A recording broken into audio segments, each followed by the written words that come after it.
Welcome back, everyone. This is our second summer reading program here at the Alaska Wildlife Conservation Center. I'm going to take my mask off while we do our program so that you can understand me better. We've got some cones out here for people who join us live to stand nice and far back. I want to thank again Tidal Wave Books for their book donation for our summer reading program. Thank you, Tidal Wave Books. Today's book, we're here in the garden. We're going to do two books today. One's called Mole Music.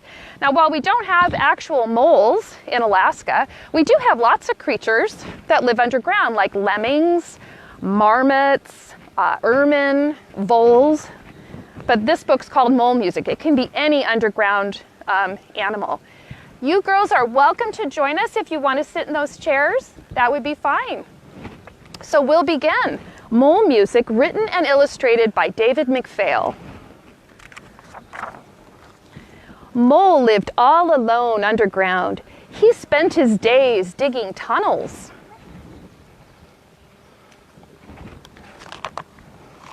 At night, he ate his supper in front of the TV and then went to bed.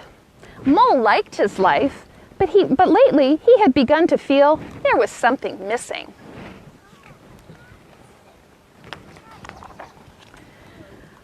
One night on the television, a man played the violin. He made the most beautiful music Mole had ever heard. I want to make beautiful music too, Mole said to himself. So the next day, he sent away for a violin of his own. Do you notice here this little tree and birds growing above Mole's house underground? Every day, Mole checked his mailbox. No violin. Finally, after nearly 3 weeks, it arrived. Mole was so excited.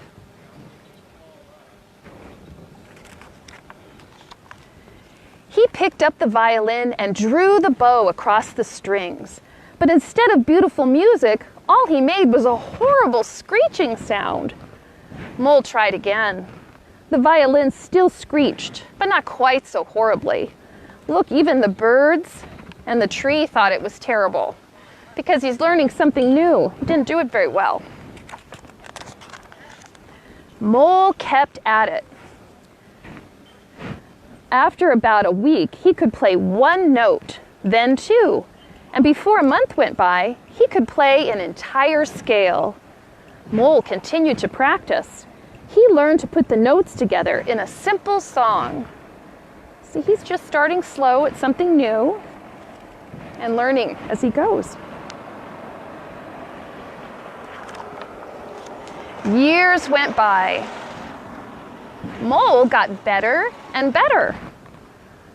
And do you notice the tree is growing? A lot of time has gone by since he started playing the violin.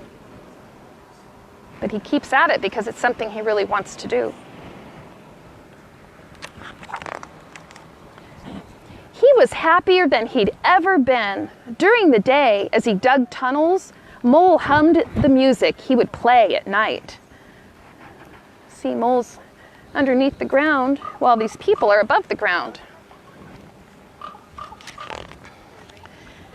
Now Mole played even better than the man he'd seen on TV so long ago. Sometimes he wondered what it would be like to play his music for people. I think they already hear him. He imagined himself playing before a huge audience.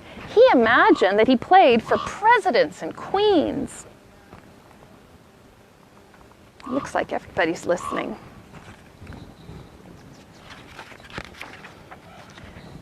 He even imagined that his music could reach into people's hearts and melt away their anger and sadness. See, what we have here is two armies facing each other. Why, maybe his music could even change the world.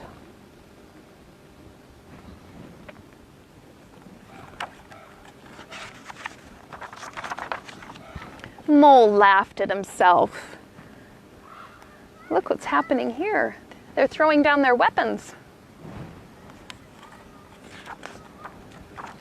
How silly I am, he thought, imagining that my music could do all that when no one has ever even heard it. Do you think they hear it? I do. Mole played one more song, then put down his violin and went to sleep and dreamed beautiful, peaceful dreams.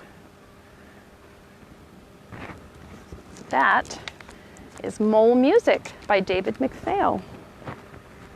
And our second book is really appropriate on a day today with me sitting in the garden. It's called In a Garden. You might see me swatting away some of the mosquitoes that Alaska is famous for. In a Garden is written by Tim McKenna and illustrated by Ami Sakuro. So we'll be reading this book of poetry about a garden.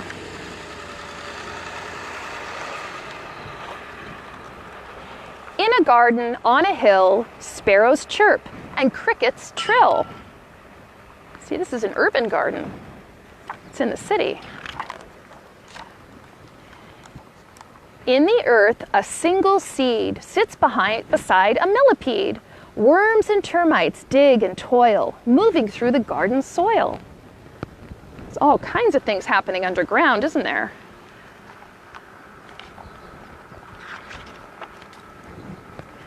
Then at last, a tiny shoot ever slowly forms a root.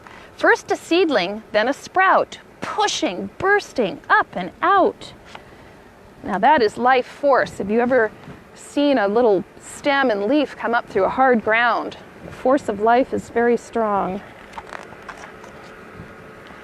In a garden, day by day, newborn flowers find their way. Look at that. Oh, those pretty flowers, like the ones I'm sitting next to. These are chive flowers. Sunlight warms the morning air. Dewdrops shimmer here and there. Earwigs scuttle, beetles scurry. Roly-polies scoot and worry.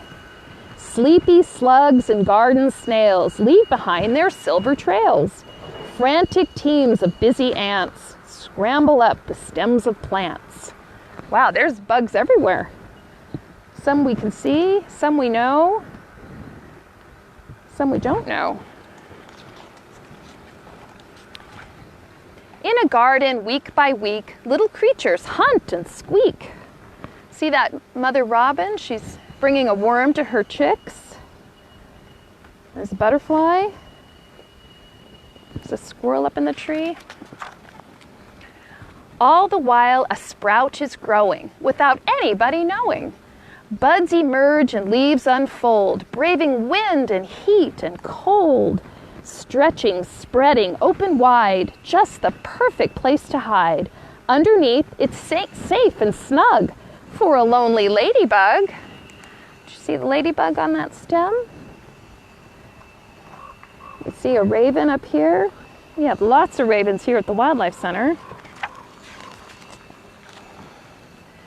In a garden, showers fall, dainty drinks for one and all.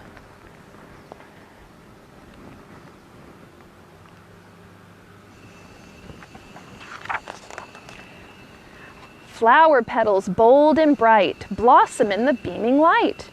Blooms of every shape and size called to bees and butterflies. Daisy, foxglove, tulip, plum, daffodil, chrysanthemum. Look at all those flowers.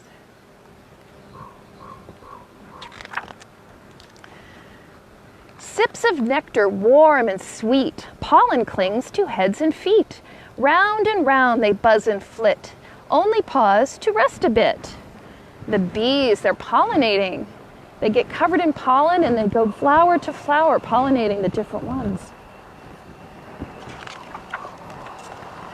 In a garden, bugs aglow, flashing, flying to and fro. Now, we don't have fireflies in Alaska, but maybe where some of you are listening, you do have fireflies, and they really do light up at night. Lacewings, gnats, mosquitoes, spiders, dragonflies, and water striders live among the cattail reeds, lily pads, and water weeds. Keeping hid from hungry eyes, using colors to disguise, crafty bugs with clever tricks look like leaves or bark or sticks. Have you ever seen a stick bug? Looks like a little walking stick. There really is such a thing. We have lots of lily pads and mosquitoes in Alaska. A lot of mosquitoes around me right now as I'm reading this. In a garden full of green, many moments go unseen. I see a rabbit stealing a carrot. And there's all kinds of bugs and worms. Worms are really important to soil. You don't see them, they're underground. Finding shelter in the shade, careful rows of eggs are laid, as a cool and gentle breeze whispers through the tops of trees. You see what's happening? It's not summer in this picture anymore.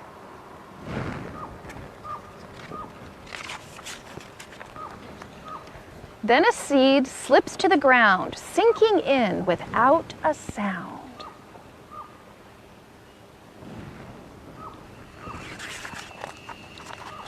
Time goes by, and then nothing's growing now in the winter, is it?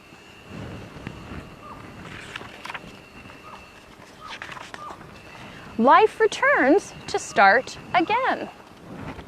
And now it's spring again. So that seed that fell in the fall and was covered up by snow all winter, now it's going to start to grow. Always changing, never still, in a garden, on a hill. You can have a garden anywhere. You can have a garden like this one here at the Wildlife Center, or you can have one at your house in the city, or any place. It can be, if you have just a window, you can do a window box and have a little garden.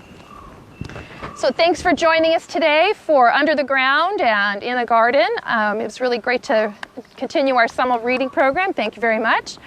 So join us next Monday, and we'll do this through August 10th. Thanks so much, and thanks again.